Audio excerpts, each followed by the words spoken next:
Hello, everybody. Welcome to Global R&D of June 2023. Today we'll start with a community demo.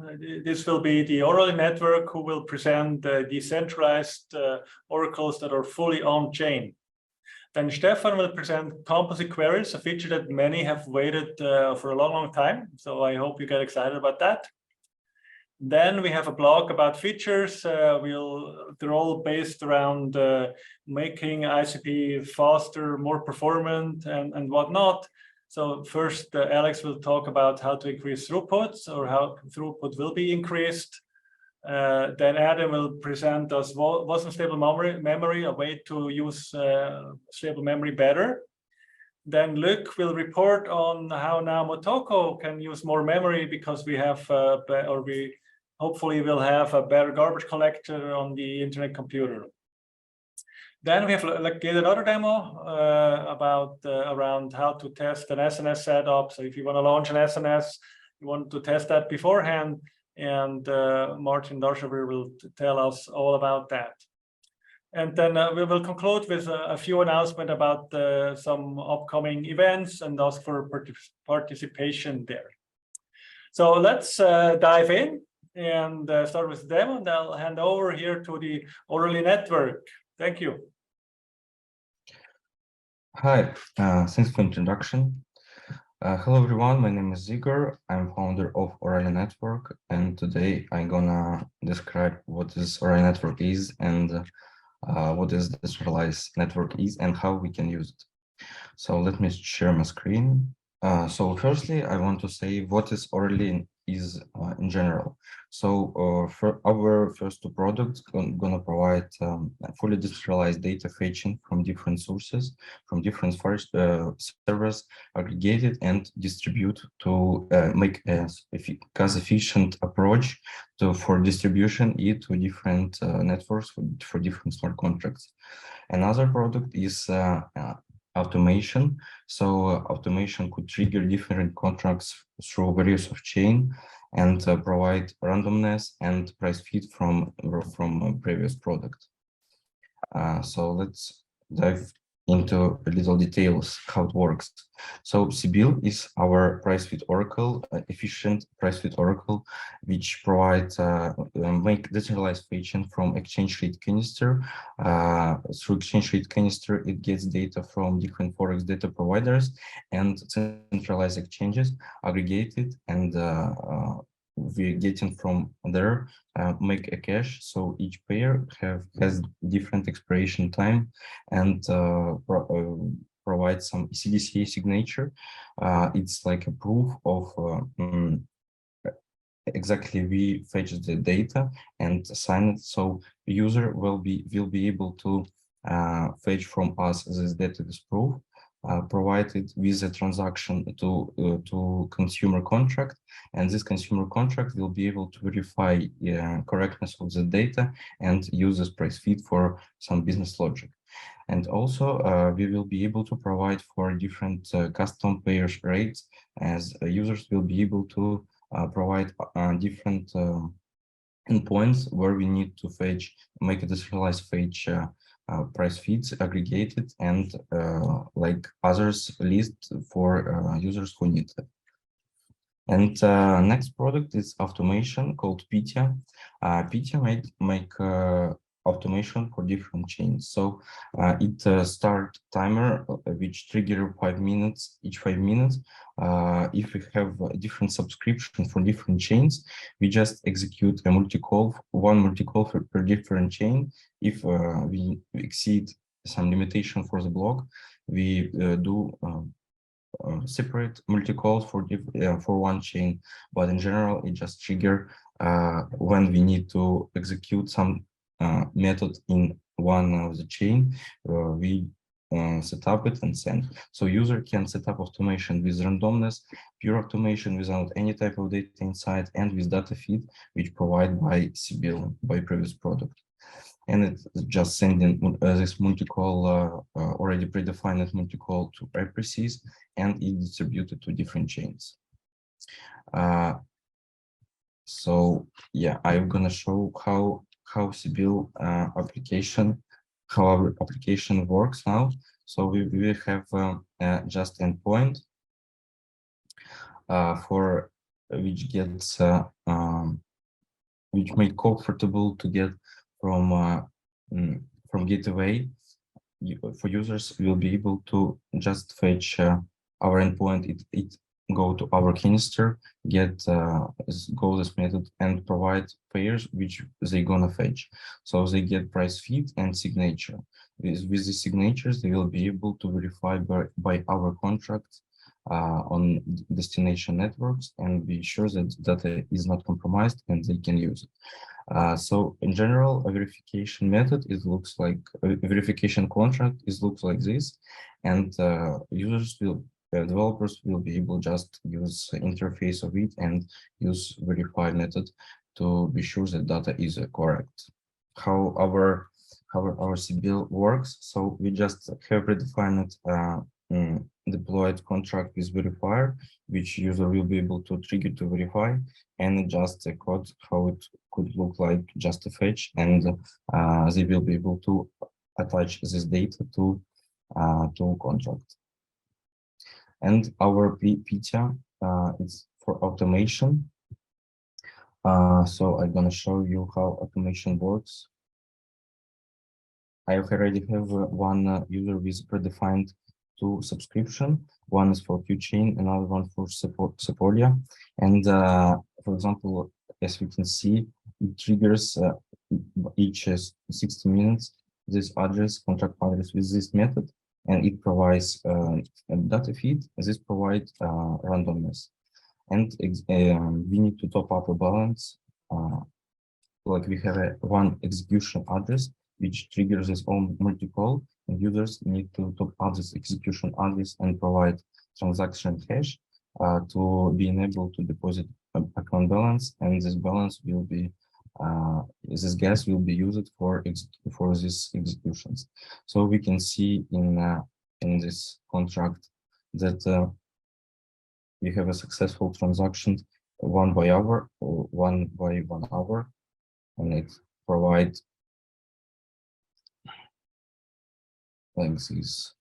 So I need to change Incremental, and it provides Ethereum data here. And our randomness will just provide a random number to this Sepolia chain to our contract by 1 hour.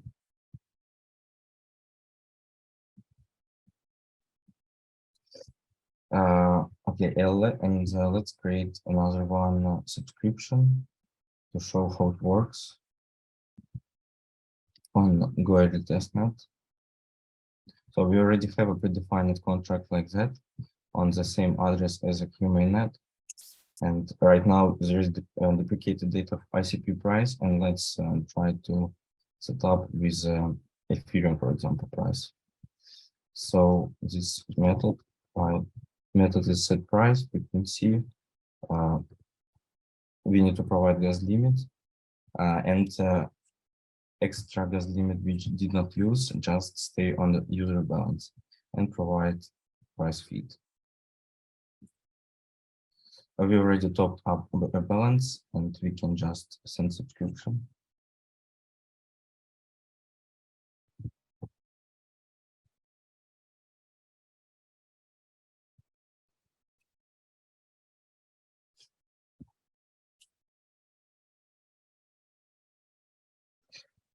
So subscription created.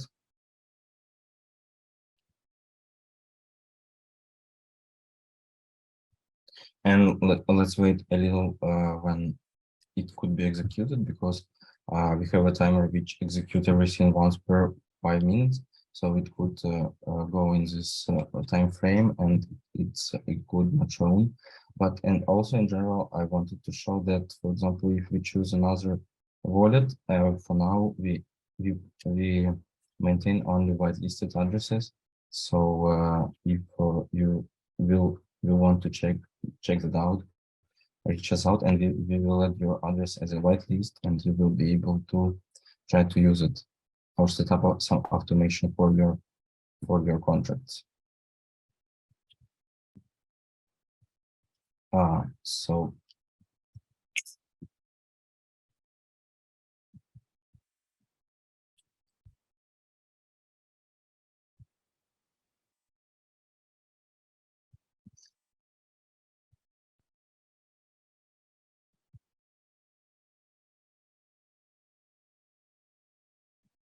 yeah, we just need to write a little for next execution.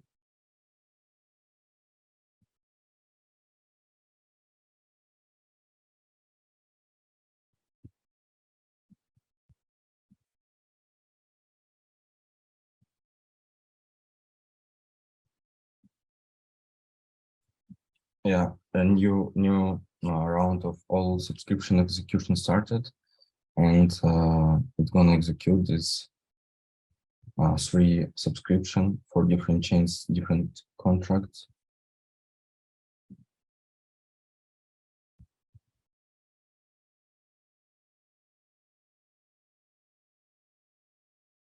And for price feed, user will be able to, like with a CBIL approach, they will be able to make a super gas efficient approach, because they won't need to make every time, every 5 minutes or 1 hour execution to update price. They will be able to make their own system on the front end side to add this fetching this data with a proof and update this data only when user will need the data to interact with.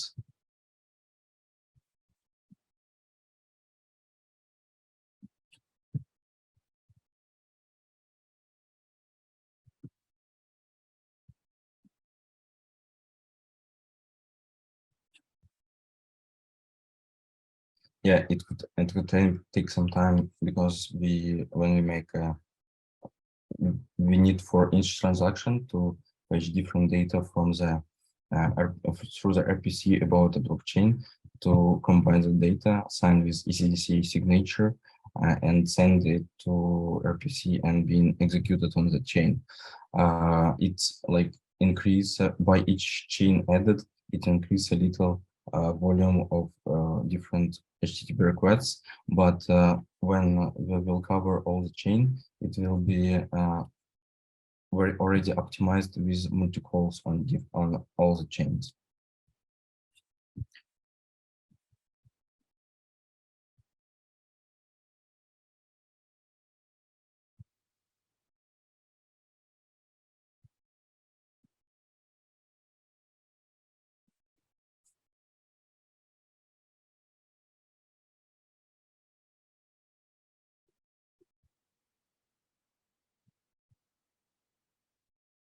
So we can see for already 1 chain, Sepolia already executed, and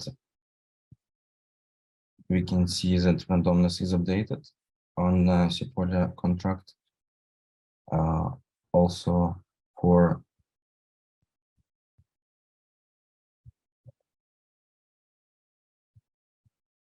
our GUER contract, it also should be updated soon. Yeah.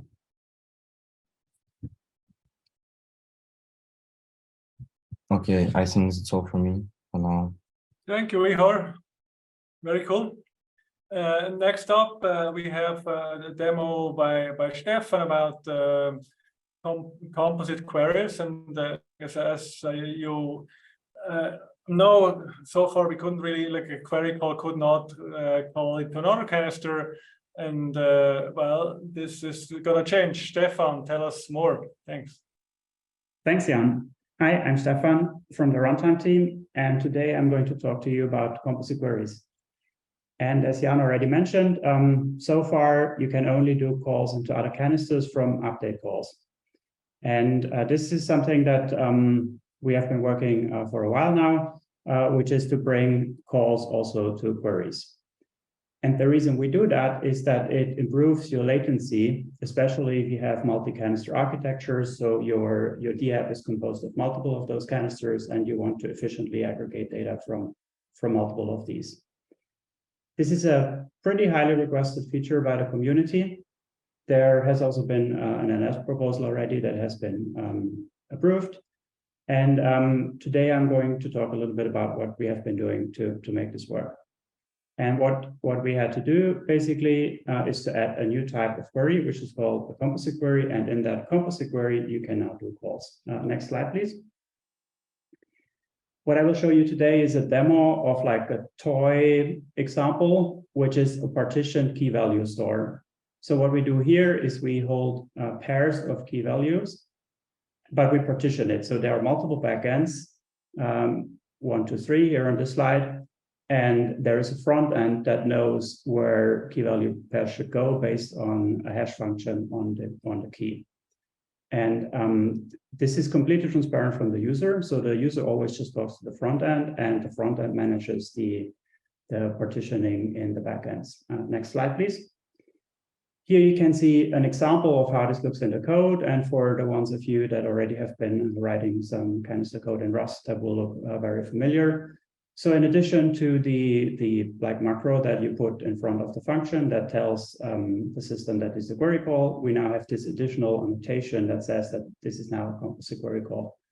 Other than that, there isn't really anything super fancy in here. So for our toy example, we take the key that comes into the function as an argument, and we look up the partition for it, which gives us a canister ID. And then now we can do a call in this query, in this composite query. And that looks basically exactly the same as you would do from an update method. And with that, I would like to share my screen to show the demo. What you see here is basically 2 windows. In the top, we have the demo app already deployed to SDK instance that I have, sorry, a DFX instance that I have been starting locally. And we have a front-end canister, which has this canister ID, and we have a set of back-end canister IDs, these 3 ones. And what I'm going to do now is I'm going to do a bunch of put operations and get operations on that. And I will mostly be talking directly to the front end. So let's put something into key value store. And you can see at the top that the front end has received that. It's looking up the canister ID that should be holding that key value pair. And it then does a call into this canister and puts the data here. So far, this isn't composite queries, right? This is an update call. So now let's query this value again. So now we do a get against the same key. And that now goes pretty quick. And we can see again at the output that we have been using the front end to look up what is the backend canister, and the backend has responded to this request. Of course, we can also put other things in other canisters, and you can see that this actually goes to a different canister. What we can also now do is we can also look up a canister ID responsible for a certain key. In that case, I'm just going to use one of the keys I just put, and it tells me which canister it is. And just to prove to you that this is actually working correctly, we can do a direct call into the backend as well. So I'm just taking now this canister ID that comes out from the front end, and we'll query it directly against it. And we see that the same value comes out. And we can also verify in the output that, in fact, the expected backend canister has been responding to that call. And obviously, we can now also try to look up a key in a backend that doesn't have this value. Maybe we use this one. And then that should not work, right? So that's basically a proof that the data is where it's supposed to be. And just for a comparison in terms of latency, so if we would now implement this get that we have here, which is now in this demo using the composite query feature and has a pretty good latency, right? This is clearly sub-second latency. We could obviously also do it the old way and just do an update call instead. And that is obviously significantly slower because executing this as an update call needs to go through consensus, although we're not changing any states. So we can see here that using the composite query feature, we can get a significantly better latency for read requests into our DApp. And with that, I would like to go back to the slides.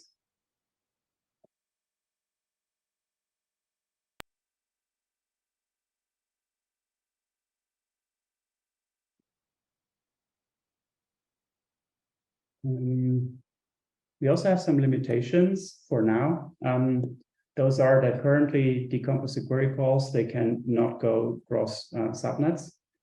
And if you annotate a function or you specify a composite query function, you can also not execute that function in replicated mode. So that means you cannot execute a composite query call as an update call. These are possibly temporary restrictions. We are still looking into those, but we thought it's already worth rolling out this feature as it is now because we think there's already value in it. And here you can see what sort of calls are allowed. So for an update call, you can obviously call into another update function and into a query function. And from a composite query call, you can do a call into a query function and also in a composite query function.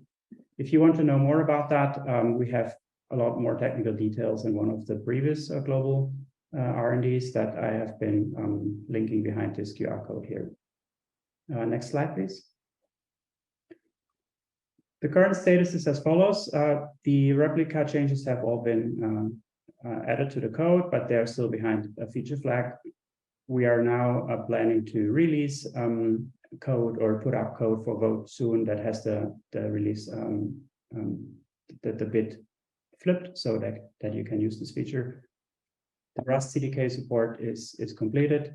Candid support is completed and merged, but not yet released. We have Agent.js and Motoko, which are still in review, but they should be ready soon as well. We even already have ASIL support, which makes us very happy, or I should probably say preliminary support. And there is, of course, the code from this demo, which you can all have a look at. It's linked from this QR code on the right. When all of this is done, we are planning to also do a blog post, so you know when you're ready to go. I wanted to say a big thanks to everybody who helped with that. We have a lot of people from within DFINITY, from different teams that helped with that.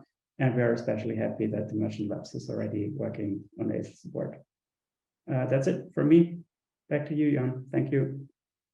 Thank you, Stefan, and to everybody who was involved here. And I'm really looking forward to read that blog post. So yeah, let's continue with the improvements that the internet computer will see. And start with throughput increases that are caused by file-backed allocator.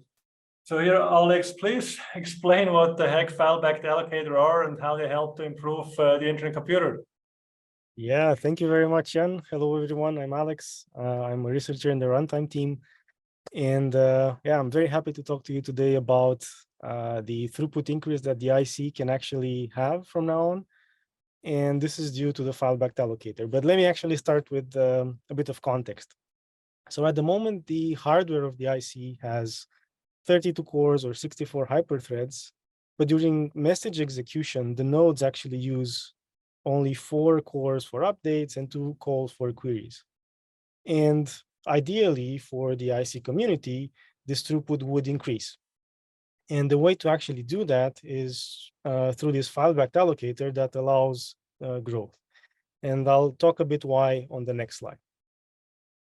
So I think, you know, the throughput increase, we don't need to talk much about because, you know, the IC, it's seeing increasing workloads, so it will need to up its game.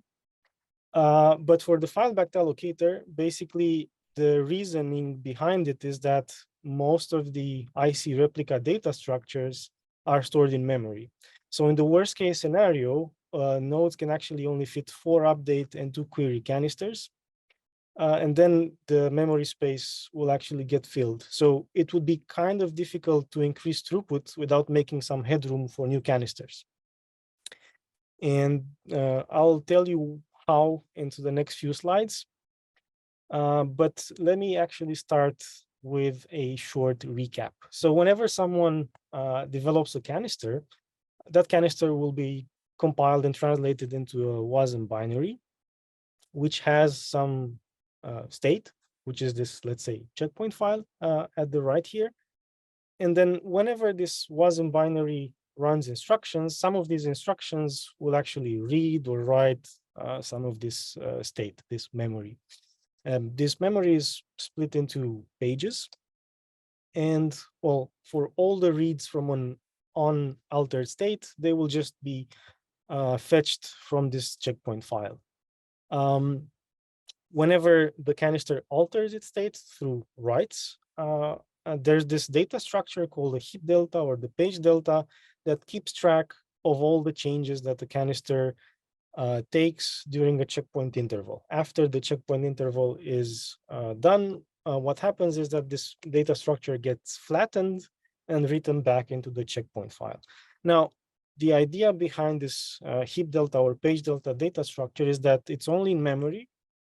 And for all the canisters actually running in a subnet, it can only be 150 gigabytes per checkpointing interval. And yeah, this basically occupies a lot of space and doesn't allow, let's say, more canisters to run. So that's why we cannot increase throughput. So ideally, we can free some of this space up to enable the IC nodes to run more canisters concurrently. And I'll show you how on the next slide. So what happens is that we can back these page deltas by means of on-disk files. So whenever there's something that's written in memory, we will also mirror it on disk. So all the changes will happen in both places. And then when memory will be scarce overall, so there's memory pressure, there's many things happening. What happens is that the node can actually drop this data from memory because it's still on disk and we'll just keep it there. Yeah. And then this is the main idea behind this feature. Of course, there's lots of technical details that happen, but I'm not going to dive too much deeper into that. But on the next slide, I'm going to talk a bit about the status of this feature. So initially, because this is quite a sensitive part of the system, we propose to carefully release this allocator. So by now, it's for about 2 weeks or a bit more than 2 weeks only on application subnets. And I'm very happy to say that there's been no hiccups. So things are working just fine. And for the last week, we also propose to actually double the number of query threads for the same application subnets. And this is also working just fine. And then in the future, we will propose to actually roll out slowly this entire thing. So both the file back allocator and doubling the number of query threads to all of the subnets. And then in the next iteration, if the community wants this and likes the feature, we can propose to double the number of update threads as well. So on the next slide, I will show you some results. So basically, you're going to ask, okay, you're writing more data to the disk. Are there any consequences? Well, there's no bad consequences. So the problem behind writing more data to the disk is that perhaps we would interfere with other components that are writing data to the disk as well. And in our case, the checkpointing is one of these components. So what I am showing here in this graph is basically the checkpointing performance before and after the file back allocator was deployed. And yeah, good news, nothing has happened. So this is good. So there have been no slowdowns. Now, let me show you even the better side. So on the next slide, all the canisters, when they receive queries, they have a queue to store these queries until they are able to get executed. So what I'm showing here in this graph is basically a before and after story. So when we had 2 query threads, these queues were larger, and it meant that the queries were there longer. So the people waiting for these queries had to wait longer. But then after the 4 query threads were deployed, the queues were longer. So that meant less waiting time. But it's kind of difficult to quantify with this kind of data. By the way, this is production data, mainnet. What the benefits could be overall. So on the next slide, I will show you some other experiment where I will try to convince you that this feature actually is able to double throughput because we double the number of execution units for queries. So there's 3 workloads that I focused on our test nets. So we have short queries that basically are not doing much, but they are very, very short, like a few milliseconds. So they are latency bound. We have memory intensive queries and CPU intensive queries. So they are longer and do different things. So one touch is memory, and the other one does a lot of CPU intensive operations. And for all of them, the improvement is very good. So for the short queries, it's like 1.75, but for the other types, it's almost double. So this is really, really exciting news. The IC is now able to run workloads faster or more workloads. So I invite you all to run your workloads on the IC and see the difference. That's all from me. Thank you very much. Thank you, Alex. This is super cool. Well, next on we have Adam, who will tell us about the Wasm-native stable memory and tell us how cool that is. Hi, everyone. My name's Adam. I'm also a developer on the runtime team with Alex. And yeah, I'm going to talk about Wasm-native stable memory, which we've been working on for a while. And so this is basically just a performance improvement to stable memory. So it doesn't require any changes from canister developers. It's just a pure benefit that you should see if you're using stable memory. So why are we doing this? Well, I mean, who doesn't like improved performance? It'll just make canisters run faster and more efficiently. But it also unlocks some things. So it makes it more realistic to use stable memory for your permanent data storage. And that allows you to either vertically scale a canister better or to perform safer upgrades by not having as much code in your pre and post upgrade hooks, or maybe having almost no code there at all. So how is this done? Well, the basic idea is that we handle the stable memory API calls purely within Wasm code. Previously, these APIs had to go through our Wasm runtime and into some replica code, and there's a whole context switch there that goes on, which we can avoid by handling it all purely in Wasm. So that's the basic idea. Next slide, please. So here's a link to the proposal on the forum from a few months ago when it was this idea was originally discussed. It has some more details of the design, but nothing has really been changed since then. It's still the same basic idea. Next slide, please. So I'm just going to describe a bit more about the design now. So as I said before, the stable memory API calls have to go through the runtime, and that's what we have pictured on the left. That's the original design of the stable memory API. So in the blue dotted line, this is our Wasm code that has been compiled to x86 instructions. And when the canister needs to access the regular memory, that essentially is just an x86 load or store instruction to read or write to main memory. But when the canister wants to access the stable memory, it has to do this function call into the runtime, and then the runtime has normal access to stable memory through standard x86 instructions, but it has to get those values back, and then it has to return them to the canister. And these calls through the runtime are what add a bit of overhead. So on the right side, we have the new design under Wasm-native stable memory, where the access to the main memory and the stable memory are essentially the same, in that your canister code gets compiled to x86, and any reads or writes from main memory and stable memory should essentially be just regular x86 load and store instructions. No extra function calls involved. There is some extra overhead still with stable memory. We have to do some bounds checking on the accesses and things like that, but the core logic is that it's just a regular load or store instruction, and that's what makes it faster. Next slide, please. So here's a summary of the performance changes based on some benchmarks. So I have two tables here.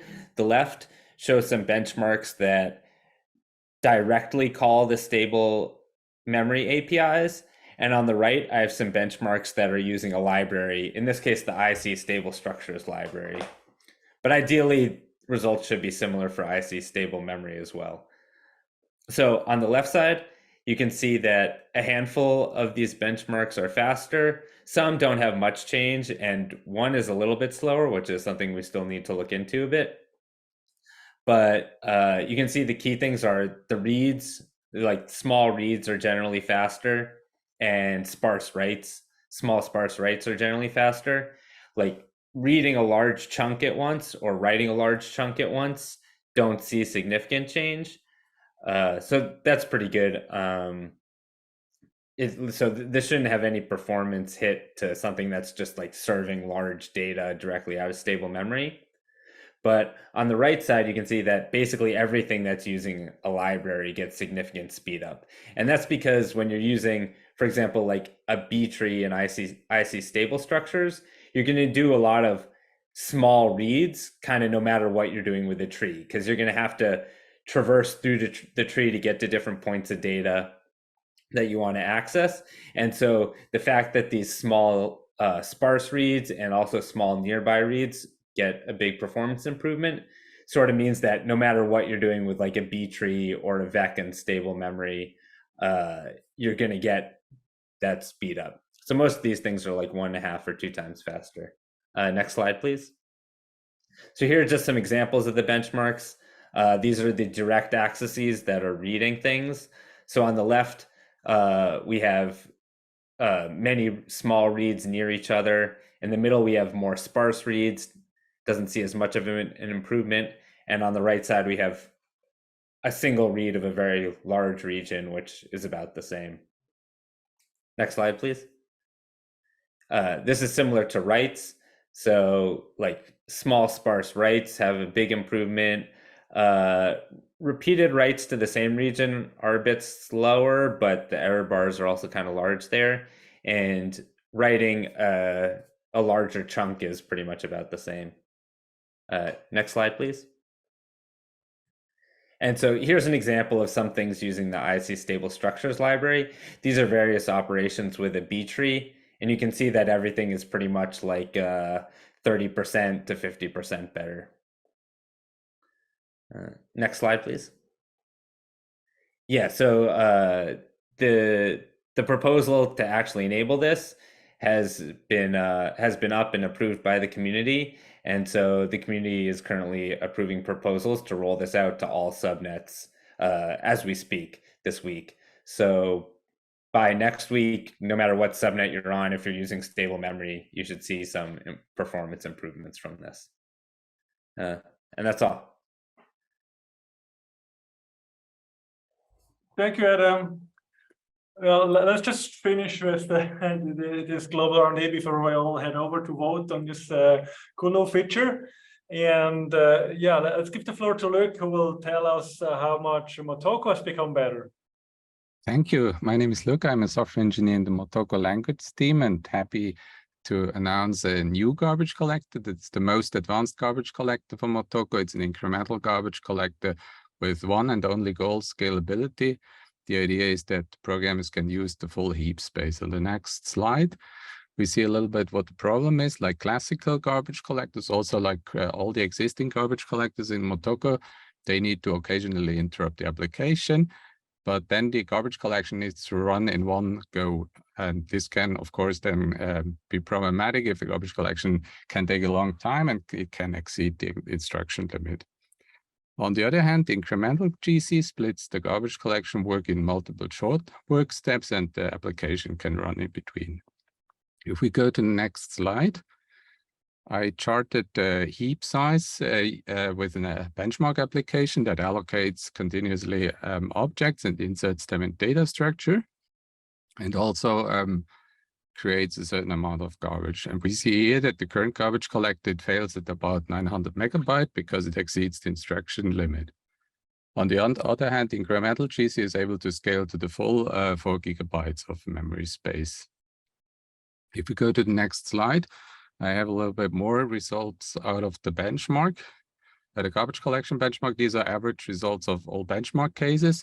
We see, as expected, the usable heap size has been extended. Like we can now use nearly the full 4 gigabyte heap space with some reserve for the garbage collection structures. Also, a nice thing is that the garbage collector is the fastest one among all the garbage collectors in Motoko. It's like a performance increase of about 10% on average. It comes with a moderate overhead and memory, like the memory footprint is a little bit higher by about 9%, which I think is acceptable. On the next slide, I would like to explain a little bit how the design of the garbage collector works. It runs in 3 phases, all incremental. The first phase is marking, then comes evacuation, and finally updating. We'll explain those phases in more detail later on. The garbage collector works on a heap that is logically partitioned in 32 megabyte sections. Several of these sections can be used, partitions can be allocated. One is used for performing the current allocations and the other partitions are free. If we go to the next slide, we see how the marking phase, it illustrates the marking phase. The idea of the marking phase is to figure out all the live objects by transitively traversing through all the pointers, direct and indirect pointers that are like coming from the anchors from the root set. And in this slide, like this dark colored rectangles, they denote the marked object. This phase runs incremental, meaning that the program application can continue to run, and like the marking phase has a special scheme that can handle concurrent pointer writes and allocations, which are critical to catch by the garbage collector. On the next slide, we see then the next phase, that's the evacuation phase. The idea of that phase is that it focuses on the partitions with a high amount of garbage. And that's also the reason why the garbage collector is particularly efficient, why it's the most efficient garbage collector. And what it does, for those selected partitions, it copies the live objects into a fresh partition that affects at the same time compaction of the heap. Also, this phase runs incremental. If we go to the next slide, we see that the application may still continue to use pointers that lead to old, like objects at the old locations, but this is no problem because the old locations has a forwarding pointer installed that leads to the new location, and then a program application can follow that forwarding pointer to reach the recent and right version. And then on the next slide comes the final phase of the garbage collector, that's the updating phase. The garbage collector goes through the heap and sanitizes all pointers that have referred to an old location in order that they now point to the right new locations. Once that is done, the evacuated partitions can be freed and that free space can be recycled for new allocation. On the next slide, I would now like to invite you to try out the new incremental garbage collector. It's hidden still like behind a feature flag, --incremental-GC. Feedback is highly welcome. And we plan then after some time to enable the garbage collector as the default garbage collector in Motoko. I would like to thank Claudia and Ulan for the review and contribution of ideas. And the incremental garbage collector has also a nice feature that it is able to scale also beyond 4 GB. And that's the plan, like for next step for Motoko, to go to 64-bit and also offer like a nice approach of enabling scalable upgrades by moving the heap into the stable memory. And with that said, I'm handing back to you, Jan. Thanks, Luc, Claudio, and Ulan for this great work. Right, so as you see or probably have seen, like currently Hot or Not is is about to launch an SNS, and about the fourth project now, and so for enable other projects to do it much easier, we spent some time also based on feedback from these projects, such Hot or Not and the Kinnick and so forth, and how to get towards launching an SNS.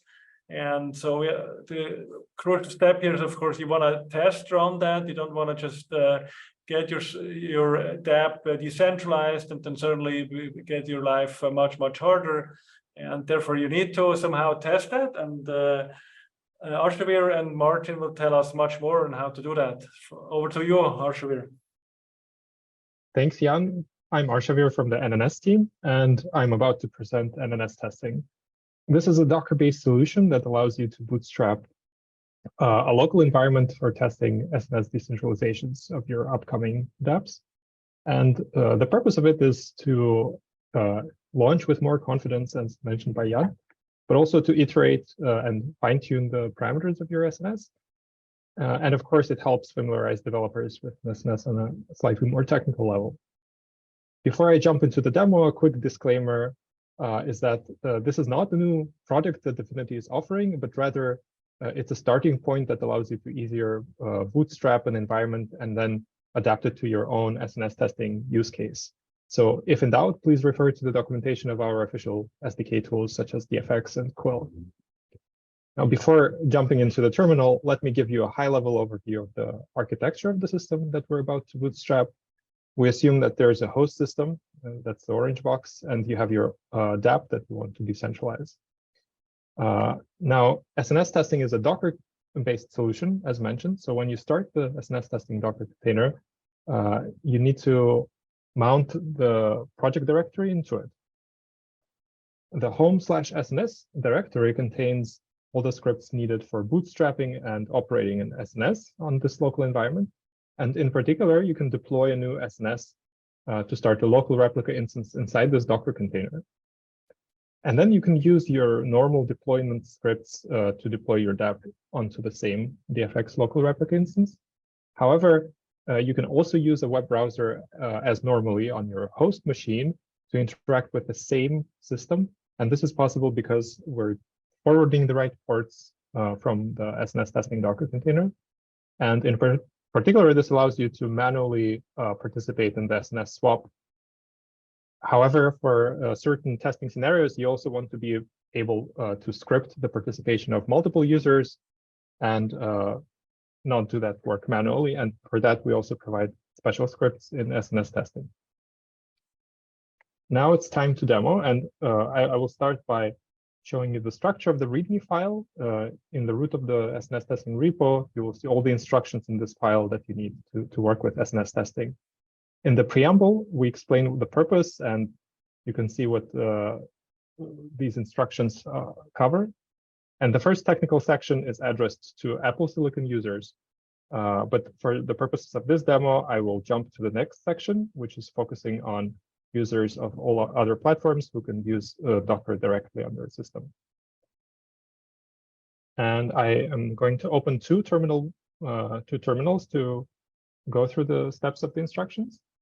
And as mentioned, we assume in SNS testing that there already exists a project to be decentralized. So to create such a project, I just use a DFX new command and call the canister my_dApp, for simplicity, not asking for a front end. And if you look into the dfx.json file that has been generated, then at the top you see that the canister is actually called my_dApp_backend. And this is the one that in this demo I will use to demonstrate how SNS testing works. Also navigating to the same place in the bottom terminal.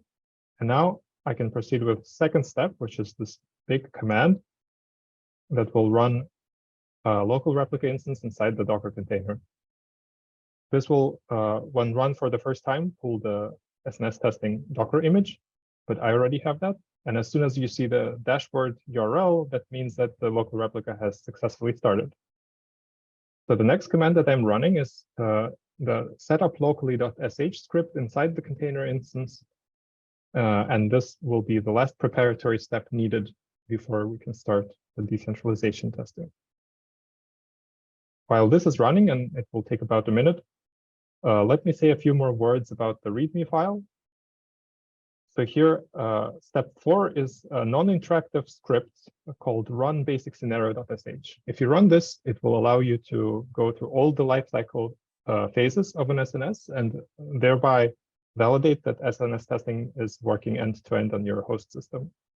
But for the purposes of this demo, I'm going to skip that step and jump to step 5. And in this step, in order to execute it in both terminals, I will need to export the SNS testing instance variable. And as soon as the command in the upper terminal is exited, I can copy and paste the corresponding instance identifier.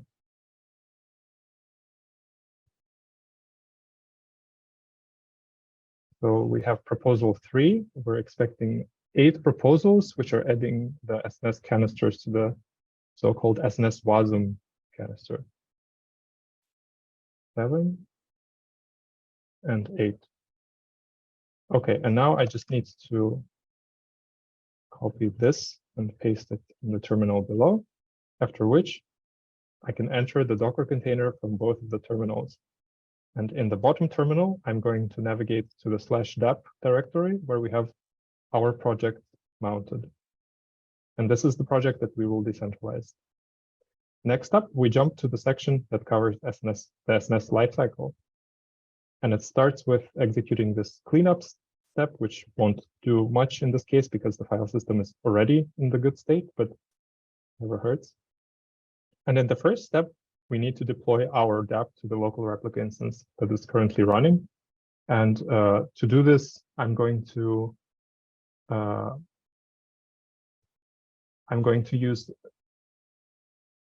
dfx deploy my DApp backend -- no wallet.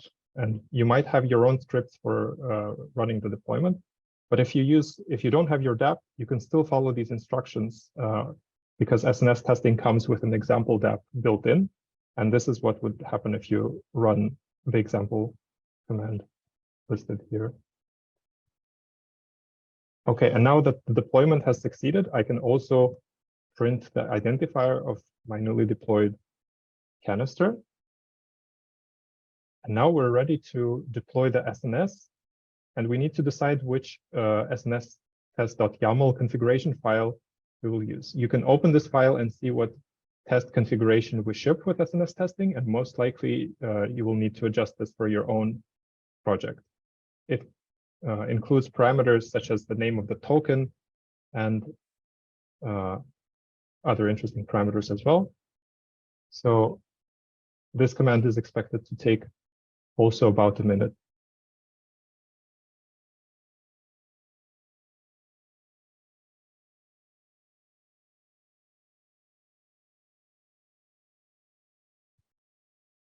While this is running, let me explain what the following steps will be. So we need to run the deploy SNS.sh and pass, sorry, this one I already did. We need to register our DApp using the identifier of the canister below with SNS. And for that, we have a sns-dap.sh script that performs this. Then the optional fourth step is to test upgradability, and we will skip this in this demo. And finally, we can open the SNS swap by running open-sns-swap.sh. After this script is completed, I can now open my web browser and navigate to the Launchpad. Here, if I create a new test anchor, fill out the mock captcha, which is only so simple on a testnet.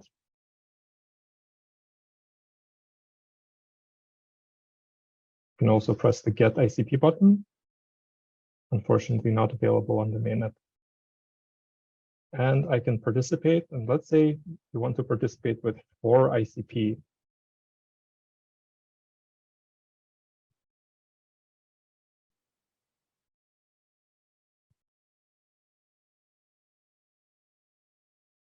All right, this worked.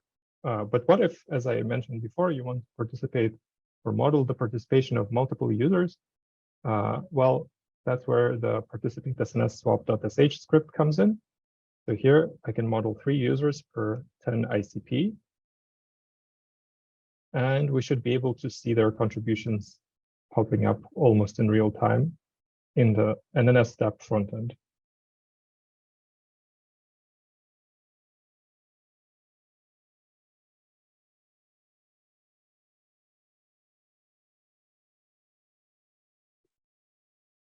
All right, so we got the maximal possible participation for this SNS 30 ICP that we configured in our example YAML file.